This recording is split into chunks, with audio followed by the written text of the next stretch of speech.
Just finishing the chocolate biscuit I put in my face a few minutes ago. Okay, I'm excited about this video because I love talking about my job. Talking about my job is my favourite thing on the planet. Talking about it with people who know all about my job anyway, who are also in the industry, is really fun. Talking about my job to people who know nothing about the theatre industry, I find really fun. So I went onto Instagram and asked everyone for their theatre assumptions they make about the theatre industry, and I will confirm or deny based on experience. So here we go. This one's really fun. It's freezing cold everywhere in the theatre, and y'all, I don't know where this person's from, but they've used the word y'all and I really enjoy it, and y'all have loads of heaters backstage to help. Currently that is the case. Usually that is not the case, but because of COVID and coronavirus fun times, new ventilation systems have been put into the theatres, making it freezing. So we've all been given extra little heaters. We've got 3 in this room because it's quite a big room. Drama among cast members is the norm. I've never found this to be the case, and I think, I don't know who this person is or how old they are or where they are in education, or they might be a full-time actor and have just had bad experiences, but I always think, this is my theory, the people who assume this might be younger and maybe like at high school when you all want to play the main role. When this is my experience of high school anyway, of secondary school, everyone wants to play Eponine, Fantine, Cinderella, 3 Sisters. Is it 3 Sisters in Fiddler on the Roof? I was in Fiddler on the Roof at school and I can't remember. Everyone wants to play the main part, which means when only one person gets cast, there's a little bit of bitterness and a bit of resentment, and when you're younger as well, you don't know how to handle those emotions, and so maybe it gets a little bit catty and a little bit bitchy. When you've been working professionally for so long, first of all, you realise quite quickly that you don't have the energy for that kind of bitterness or resentment. Number 2, a lot of the time, the other people that you're competing against for the same role are friends of yours, and you're kind of like, well, if I don't get it, the best person for the job, like the person who I would love to get it, is my best mate who sat next to me waiting to go on for the audition. Hello past Carrie, future Carrie here. I would also like to add something that I was asked a few years ago. Someone asked me, if you don't get the lead role that you were auditioning for, do you then get an ensemble part as what they called a consolation prize?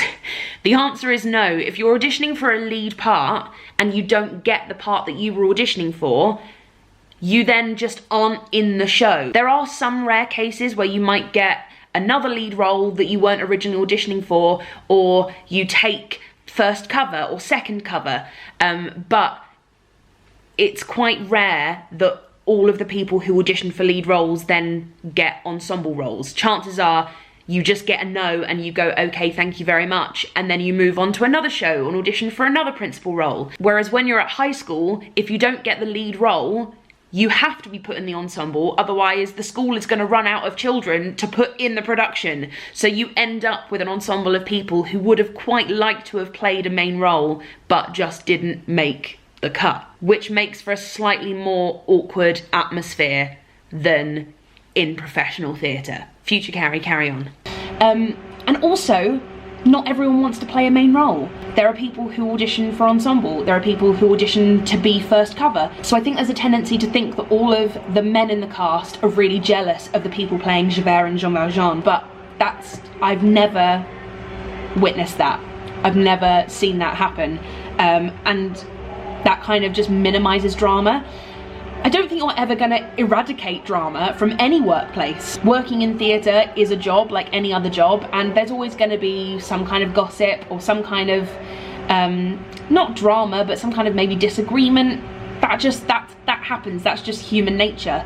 But it has been a very, very long time since there has been like cast-wide drama where it's all anyone talks about. Like,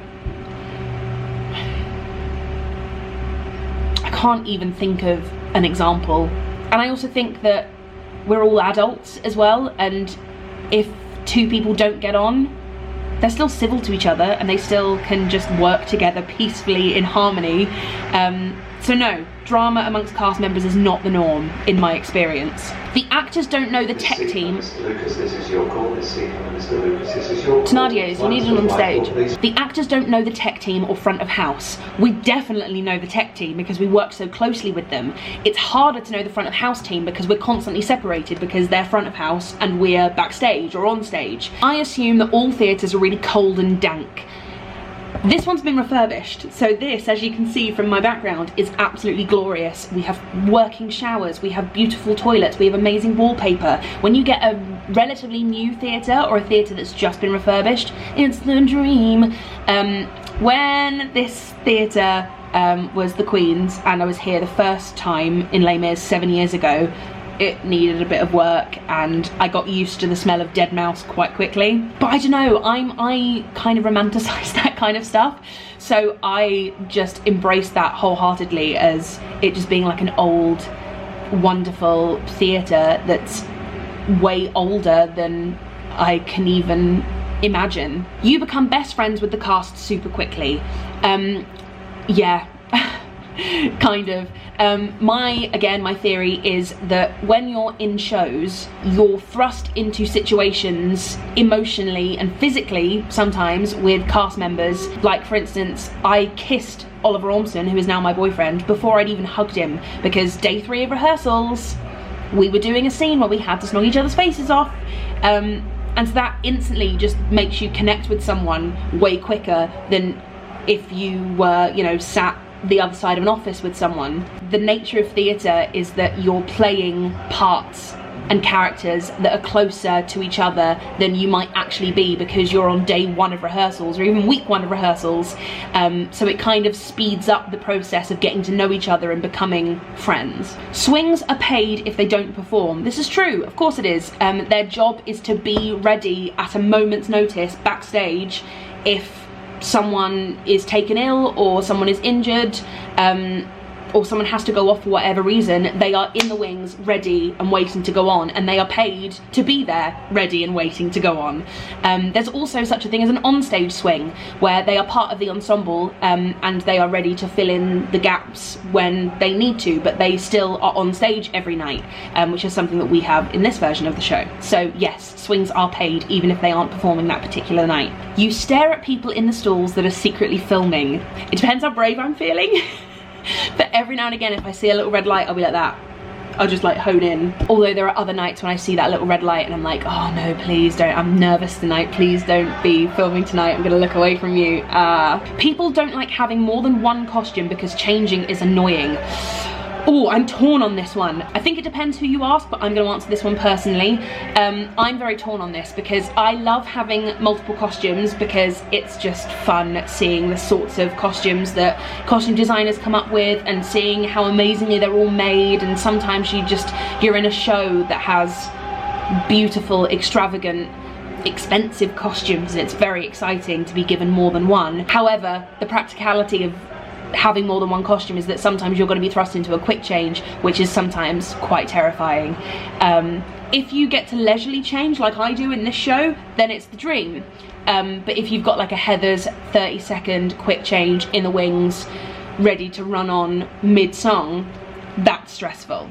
That is stressful. I assume that the theatre tightly controls your online/public image when you're in a role. This is very interesting because not really. I think it depends on what show you're in. I think Disney, if you're working for a Disney show, because they are Disney and they have a very family-friendly image, I think they will be way more strict. But at the end of the day, they can't really enforce anything. Most shows give you a chat at the beginning and just say, look, you know, now that you're in this cast, you are a representative of this show and of this company and of this production, therefore just be careful what you say online. But that's kind of rule of thumb anyway, in my opinion. I feel like if you are a public figure, you can have your opinion, of course, but it's knowing that line between when your opinion should be said to the entire world and when your opinion should be said to your mum on the phone. So whilst theatres technically can't enforce that you do or don't tweet something, it's kind of just in everyone's best interests if you just think before you tweet anything silly. actors spray perfume before going on stage.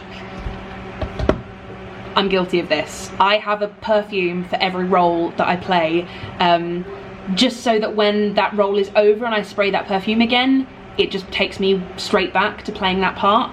So this is currently my Fontaine one. It's Penhaligon's Elizabethan Rose. I've been using it throughout all my time as Fontaine, and yeah, I am guilty of spraying it before I go on stage, like now. That was fun. I really enjoyed doing that. I might do another one of those. Maybe still theatre themed, maybe themed with something else.